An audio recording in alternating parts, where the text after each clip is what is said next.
आज अपन बात करेंगे आवेश के गुणों की।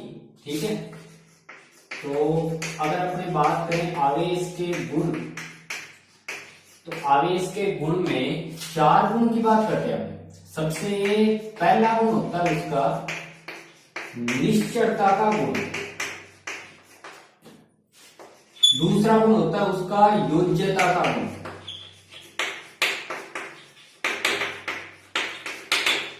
और जो तीसरा गुण है वो बात करते हैं संरक्षण, जो आवेश का अपने संरक्षण की बात करते हैं। और 4 नंबर बात करते हैं क्वांटीकरण, यानी 4 नंबर में बात करते हैं आवेश के क्वांटीकरण।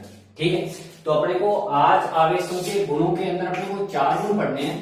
पहला निश्चलता का गुण, दूसरा योज्यता का गुण, तीसरा संरक्षण का गुण और चौथा आता है क्वांटीकरण का। ठीक है, तो इसके अंदर अगर अपने सबसे पहले गुण की बात करते हैं निश्चलता के गुण की, तो निश्चलता का गुण अपने को ये चीज बताता है भी, जैसे अगर अपने बात करें इलेक्ट्रॉन की, ठीक है, तो इलेक्ट्रॉन को अगर ई से दर्शाएं तो उसके ऊपर अगर अपने बात करें तो उसका आवेश माना जाता है 1.6 गुणा 10 की घात -19 कूलम। ठीक है, तो अगर निश्चलता के गुण की बात करें तो ये गुण अपने को ये बात कहता है भी ये जो इलेक्ट्रॉन है, इलेक्ट्रॉन का मतलब अगर इस पे आवेश की बात करूं तो आवेश है जैसे 1.6 गुणा 10 की घात -19 कूलम। ठीक है, तो ये जो आवेश है इसका मान कभी भी नहीं बदलेगा, चाहे मैं इस इलेक्ट्रॉन को गति करवाऊं, चाहे ये इलेक्ट्रॉन स्थिर हो, चाहे कैसी भी स्थिति में। ठीक है, यानी जैसे इलेक्ट्रॉन है, इस इलेक्ट्रॉन को मैंने कोई सी जगह ए पे रखा, उसके बाद मैं इसकी जगह बदल के बी पे लेके गया और तीसरी बार मैंने सी जगह पे लेके गया। ठीक है, अगर मैं इस इलेक्ट्रॉन को चाहे ए पर रखूं, चाहे बी पर, चाहे सी पर, तीनों स्थितियों में उसके आवेश के मान में कोई परिवर्तन नहीं होगा, यानी उसका मान होगा 1.6 गुणा 10 की घात -19 कूलम। अब चाहे ये इलेक्ट्रॉन स्थिर रहे, चाहे इलेक्ट्रॉन गति करे, ठीक है, कोई भी स्थिति हो, कभी भी इलेक्ट्रॉन का जो आवेश है या कोई सी भी वस्तु का जो आवेश है उसके मान में कोई परिवर्तन नहीं होगा। इसलिए निश्चलता का गुण ये बात कहता है भी कोई भी आवेश जिस स्थिति में है, ठीक है, अब उसकी स्थिति चाहे परिवर्तन करो, चाहे वो स्थिर हो, चाहे गतिमान हो, कैसी भी स्थिति में हो, हमेशा उसके आवेश के मान में कोई परिवर्तन नहीं होगा। यानी अगर किसी वस्तु पर आवेश Q है और वो कैसी अवस्था में है, स्थिर अवस्था में, तो चाहे इस Q को मैं गतिमान अवस्था में ले आऊं, दोनों ही अवस्थाओं में आवेश का मान हमेशा क्या रहेगा, समान। इसे बोलते हैं निश्चलता का गुण। ठीक है, यानी निश्चलता के गुण का मतलब किसी भी आवेश के मान में कोई परिवर्तन नहीं होगा, चाहे वह स्थिर रहे, चाहे रहे गतिमान। ठीक है, यानी अगर किसी चीज पे 2 कूलम आवेश है तो वह चाहे स्थिर हो, चाहे गतिमान हो, चाहे उसको ए बिंदु पर रखें, चाहे बी बिंदु पर, चाहे सी बिंदु पर, कहीं भी रख दिया जाए, उस पर आवेश का मान अगर 2 कूलम है तो हमेशा कितने कूलम रहेगा, 2 कूलम। ठीक है, ये आता है निश्चलता का गुण। ठीक है, पहला गुण तो हो गया निश्चलता का। दूसरा गुण होता है योज्यता। ठीक है, अब योज्यता के लिए अपने बात करें अगर निकाय की, ठीक है, तो यहाँ पे एक शब्द काम में आएगा निकाय। तो निकाय का मतलब होता है जैसे एक वस्तु ए है, इसे मैंने सामान्यतः एक वस्तु बोला नॉर्मल, दूसरी वस्तु लेके आया बी। ठीक है, अगर मैं इन दोनों की एक साथ बात करूं ना, तब इस पूरे दोनों को मिलाकर क्या बोलेंगे, निकाय। इसके अंदर चाहे 3 वस्तु है, इसे भी निकाय। निकाय का मतलब होता है अलग अलग कणों का एक समूह। ठीक है, तो यहाँ पे अगर मैं बात करूं 2 नंबर गुण योज्यता के गुण की, तो 2 नंबर गुण जो योज्यता का गुण है, योज्यता का गुण ये बात कहता है कि अगर कोई निकाय है, उस निकाय के अंदर अलग अलग कण है, जैसे ए, बी, सी, डी, ई।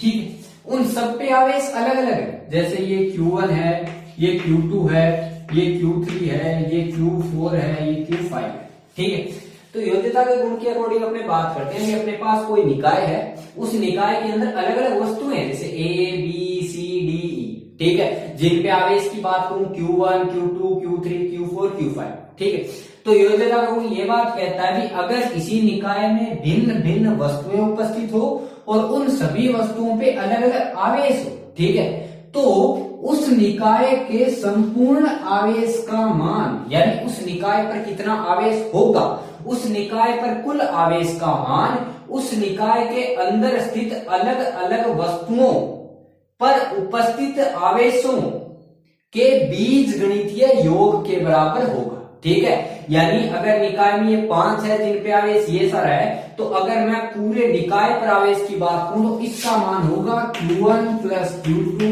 Plus Q3 plus Q4 plus Q5, यानी सब आवेशों का आपस में क्या करना पड़ेगा, जोड़ना पड़ेगा। ठीक है, इसलिए योज्यता का गुण अपने को ये बात कहता है भी किसी भी निकाय पर उपस्थित कुल आवेश का मान उस निकाय में उपस्थित भिन्न भिन्न कणों या भिन्न भिन्न वस्तुओं पर उपस्थित आवेशों का बीजगणितीय योग होता है।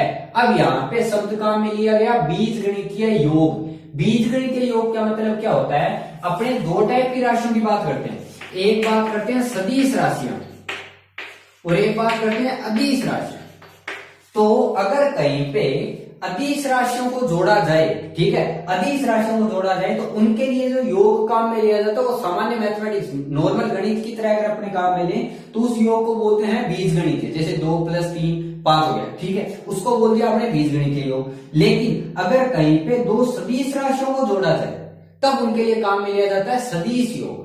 ठीक है, जैसे मैंने जोड़ दिया 2i प्लस 3j, तो उनके लिए बीजगणितीय योग नहीं हो सकता, उन्हें कौन सा योग बोलेंगे, सदिश योग। ठीक है, तो यहाँ पे जो आवेश है वो कैसी राशि होती है, अदिश, इसलिए इनको जोड़ने के लिए कौन सा योग किया जाता है, बीजगणितीय। इसलिए अपने बोलते हैं योज्यता के गुण में किसी भी निकाय पर उपस्थित कुल आवेश का मान उस निकाय में उपस्थित सभी वस्तुओं के ऊपर उपस्थित आवेशों के बीजगणितीय योग के बराबर होता है, यानी Q = Q1 + Q2 + Q3 = Q5। ठीक है, अब देखो जैसे अगर अपने बात करें, जैसे मेरे पास कोई वस्तु है, इसके अंदर +5 कूलम +3 कूलम -4 कूलम आवेश है, तो इस पे कुल आवेश का मान लिखेंगे अपने 5 + 3 और -4, यानी आवेशों को जोड़ना भी है, बीजगणितीय योग करना है, लेकिन साइन के साथ। ठीक है, प्लस है या फिर क्या है, माइनस। ओके, ठीक है, तो योज्यता के नियम यानी सीधा सा बात है, अलग अलग आवेशों का बीजगणितीय योग करना है। ठीक, अब अगर बात करें अपने उसके 3 नंबर गुण की, तो 3 नंबर गुण अगर बात करें तो 3 नंबर गुण आता है सावेश संरक्षण का। ठीक है, आवेश संरक्षण के लिए एक अगर अपने बात करें निकाय की, तो निकाय बात करते हैं 3 प्रकार के, एक होता है खुला, एक होता है बंद और एक होता है विलगित। ठीक है, तो अगर निकाय बात करूं तो जैसे कोई भी एक समूह है, इसमें अलग अलग वस्तुएं A B C, ठीक, ये जो निकाय है, अगर ये निकाय इस निकाय के बाहर का जो भी भाग है, जैसे ये, ठीक है, उसको बोलेंगे वातावरण या फिर बोल सकते हैं अपने सराउंडिंग। ठीक, तो अगर ये जो निकाय है, ठीक है, उसके अनुसार उसकी ऊर्जा जो भी और उसका जो द्रव्यमान, ठीक है, उसके अनुसार अपने उनके आदान प्रदान के आधार पे अपने 3 निकायों की बात करते हैं, जैसे एक खुला, एक बंद और एक विलगित। खुले निकाय का मतलब ये है भी अगर ये निकाय है, इसका कोई भी द्रव्यमान है और कोई भी इसकी ऊर्जा है, अगर ये अपने द्रव्यमान और ऊर्जा का आदान प्रदान का मतलब या तो ये अपनी ऊर्जा या द्रव्यमान बाहर वाले को दे दे, या फिर बाहर वाले से अपनी ऊर्जा और द्रव्यमान थोड़ा खींच ले, ठीक है, कोई सा भी कार्य, ठीक है, यानी या तो वो ऊर्जा ग्रहण कर ले या फिर ऊर्जा प्रदान कर ले, कुछ भी, ठीक है। तो अगर निकाय वातावरण के साथ ऊर्जा या द्रव्यमान या फिर दोनों, ठीक है, जो दोनों है ऊर्जा व द्रव्यमान, उनका आदान प्रदान करे तब उसको बोलते हैं खुला निकाय। ठीक है, बंद निकाय का मतलब है यदि जो वातावरण जो निकाय है, ठीक है, अगर वो निकाय अलग अलग वस्तुओं, जैसे वस्तुओं के अंदर जो द्रव्यमान है उसका आदान प्रदान तो न करे, लेकिन वह अपनी ऊर्जा का आदान प्रदान बार बार से कर सके, ठीक है, उसे बोलते हैं बंद। और विलगित का मतलब ये है भी जो निकाय है वो न तो ऊर्जा दे सकता है बाहर वाले को, न बाहर से ऊर्जा ले सकता है, और न ही अपना द्रव्यमान बाहर वाले को दे सकता है और न ही बाहर से द्रव्यमान ले सकता है। ठीक है, यानी न तो ऊर्जा का आदान प्रदान करता है, न ही द्रव्यमान, यानी इसको बाहर वाला वातावरण क्या है, कैसा है, उससे इस चीज पर कोई प्रभाव नहीं पड़ता।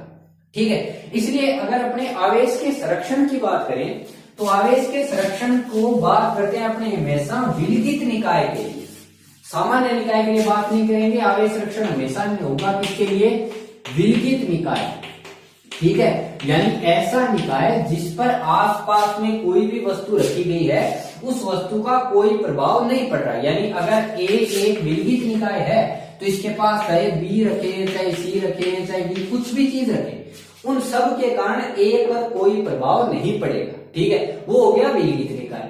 अब विलगित निकाय के अंदर अपने बात करेंगे आवेश संरक्षण की, तो आवेश संरक्षण ये बात कहता है कि अगर कोई निकाय है लेकिन वो निकाय विलगित है, विलगित का मतलब उस पे बाहर वाली चीजों का कोई प्रभाव नहीं पड़ रहा, ठीक है।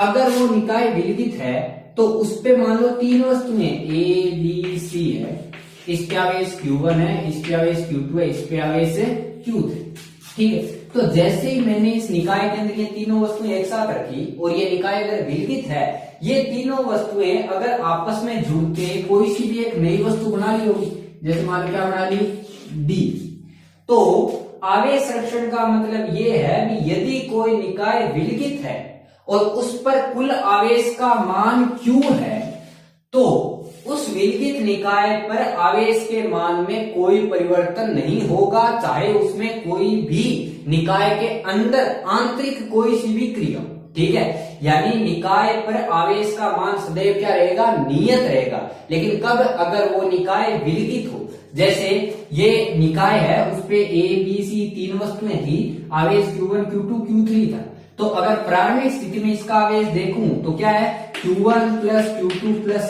Q3, क्योंकि कुल जो आवेश है वो सबका बीजगणितीय योग होता है।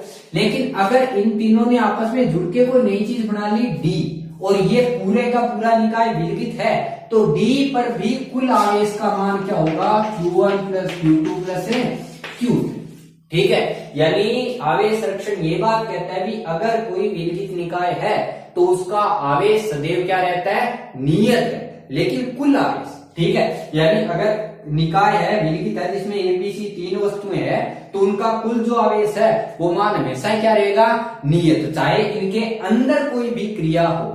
लेकिन ये चीज ध्यान रखनी है, वो आवेश वो जो निकाय है वो हमेशा ही कैसा होना चाहिए, विलगित, न कि खुला और न ही बंद। ये सिर्फ विलगित निकाय के लिए मानो, ठीक है। यानी विलगित निकाय पर कुल आवेश का मान सदैव क्या रहेगा, नियत है, ठीक है। अब देखो, अगर अपने 4 नंबर नियम की बात करें तो ये होता है आवेश का क्वांटीकरण। अब क्वांटीकरण का मतलब क्या होता है, क्वांटीकरण का मतलब होता है जैसे मान लो क्या एल्यूमिनियम है, ठीक, एल्यूमिनियम के ऊपर अगर अपने बात करें आवेश की, ठीक है, तो एल्यूमिनियम के अगर ऊपर अपने बात आवेश की करूं, जैसे एल्यूमिनियम को अगर प्लस लेके आना है तो ये इलेक्ट्रॉनों का त्याग करे, ठीक है। तो इलेक्ट्रॉनों के त्याग के लिए उसने एक इलेक्ट्रॉन त्यागा, 2 इलेक्ट्रॉन त्यागे या फिर 3 त्यागे, कितने भी इलेक्ट्रॉन त्यागे उसने, ठीक है। तो अगर इस एल्यूमिनियम ने अलग अलग संख्या में इलेक्ट्रॉन त्यागे तो इसके अंदर अपने को एक चीज पता है कि इलेक्ट्रॉन हमेशा पूर्ण त्यागा जाता है।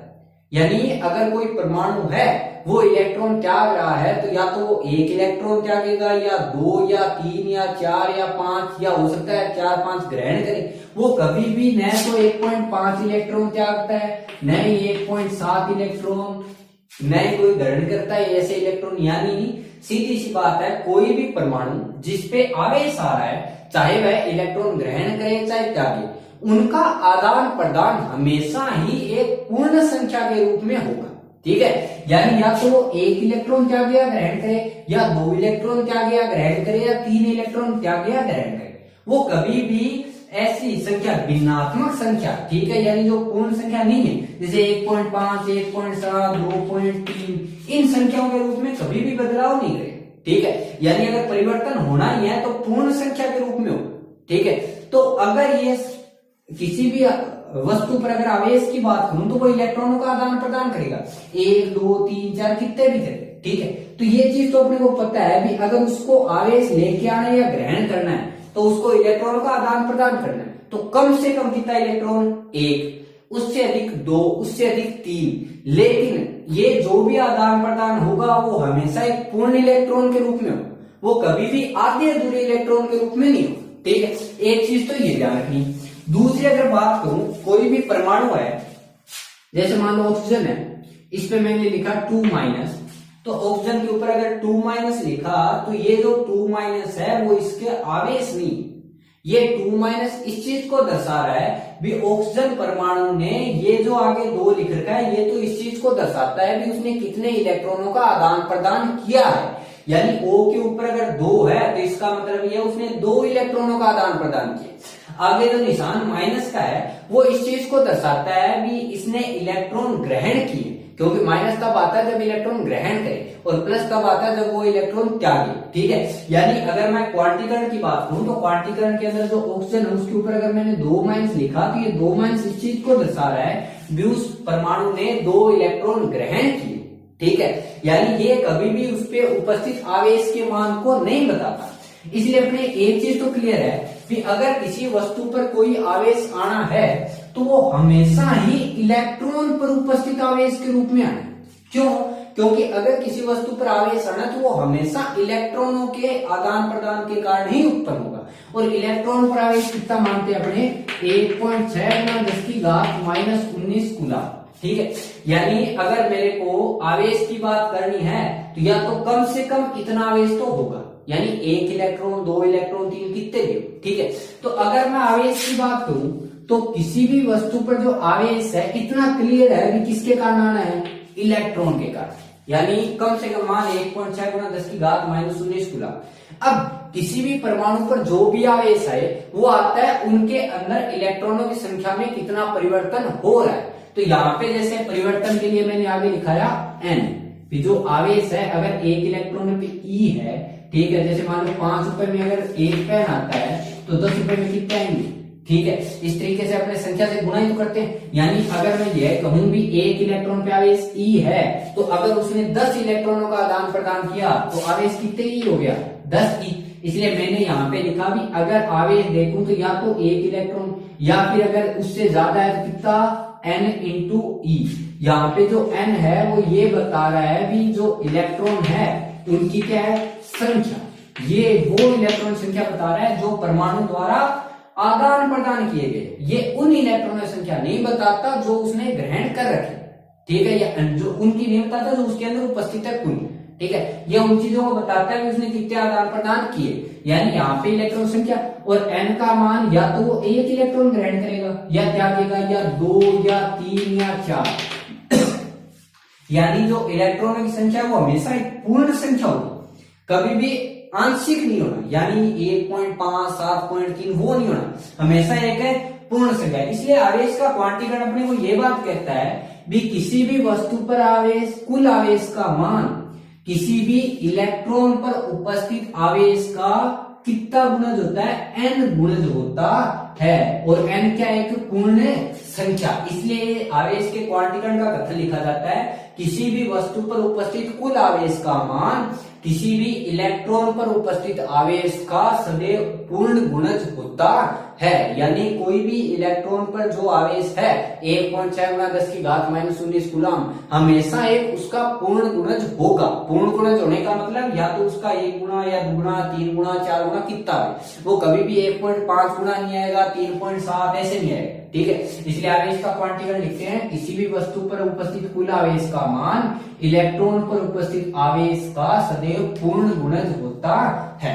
अब इसके आगे निशान प्लस का भी और माइनस का भी। प्लस तब लगाया जाएगा जब वह परमाणु इलेक्ट्रॉनों को त्याग करे, माइनस तब लगाया जाएगा जब परमाणु इलेक्ट्रॉनों को ग्रहण करे।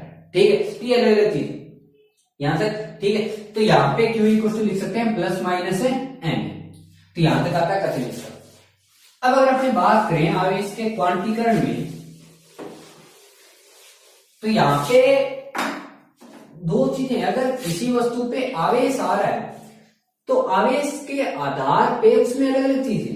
ठीक है, जैसे अगर क्वेश्चन में ये है कि किसी वस्तु पर ऋणावेश आया तो इसका मतलब अपने ये पता कर सकते हैं कि उसमें कितने गुना माइनस है, कैसा है। ठीक है, यहाँ पे एक सबसे इंपॉर्टेंट चीज है, अगर कहीं पे कोई परमाणु है एक, मैंने ये कहा भी परमाणु का द्रव्यमान, ठीक है, m बढ़ गया है, जो वस्तु ए है, जो परमाणु ए है, उसका द्रव्यमान m बढ़ गया है, यानी उसका द्रव्यमान अगर बढ़ा है तो उस स्थिति के अंदर उस पर आवेश की प्रकृति ज्ञात करो। ठीक है, तो अगर ए का द्रव्यमान बढ़ गया है तो द्रव्यमान बढ़ने का मतलब ये है भी, अगर मैं बात करूं जैसे आवेश की, तो आवेश के अंदर अपनी ये बात कह सकते हैं कि आवेश आता कैसे है, आवेश आएगा इलेक्ट्रॉनों के आदान प्रदान से, यानी या तो वो इलेक्ट्रॉन त्यागेगा या फिर ग्रहण करेगा। ठीक है, तो अगर मैं बात करूं इलेक्ट्रॉनों के त्यागने की, मैंने कहा भी ए ने इलेक्ट्रॉन त्यागे हैं, ए ने इलेक्ट्रॉन त्यागने का मतलब ये है भी इसने इलेक्ट्रॉनों को खुद से बाहर निकाला। अगर खुद से किसी चीज को अलग किया जाए तो उस निकाय का द्रव्यमान क्या हो जाता है, घट जाता है। ठीक है, जैसे मान लो ये वस्तु है, ठीक है, इसके अंदर 4 द्रव्यमान है, सारे 1-1 किलो के, मैंने इससे एक द्रव्यमान को बाहर निकाल दिया 1 किलो को, तो कितना बच गया 3, यानी उसका जो कुल द्रव्यमान है वो क्या हो गया, घट गया। इसलिए अगर मैं ये बोलूं कि ए ने इलेक्ट्रॉन त्यागे हैं, इसका मतलब उसके द्रव्यमान में आएगी कमी। ठीक है, अगर मैं ये कहूं भी ए ने इलेक्ट्रॉन ग्रहण किए, ए ने इलेक्ट्रॉन ग्रहण किए हैं, तो इसका मतलब द्रव्यमान में क्या आएगी, बढ़ोतरी। ठीक है, इसलिए अगर ये क्वेश्चन पूछा जाए भी किसी वस्तु को आवेशित करने पर उसके द्रव्यमान में बढ़ोतरी हुई है, उसके द्रव्यमान में बढ़ोतरी हुई है, तो उस वस्तु पर आवेश की प्रकृति का निर्धारण करो। यानी अगर ए वस्तु है और उसको आवेशित करने पे उसका द्रव्यमान बढ़ गया है, तो द्रव्यमान बढ़ने का मतलब उसने इलेक्ट्रॉनों को क्या किया है, ग्रहण किया है। बढ़ने का मतलब उसने कोई चीज जोड़ी है, तो अगर द्रव्यमान बढ़ गया तो द्रव्यमान बढ़ने का मतलब उसने इलेक्ट्रॉन क्या किए, जोड़े, और इलेक्ट्रॉन जोड़ने का मतलब आ गया ऋणावेश। ठीक है, इसलिए अपने आवेश का निर्धारण द्रव्यमान के आधार पे भी कर सकते हैं। ठीक है, यानी अगर ये हो भी किसी का द्रव्यमान बढ़ रहा है, किसी का द्रव्यमान घट रहा है, तो उसके आधार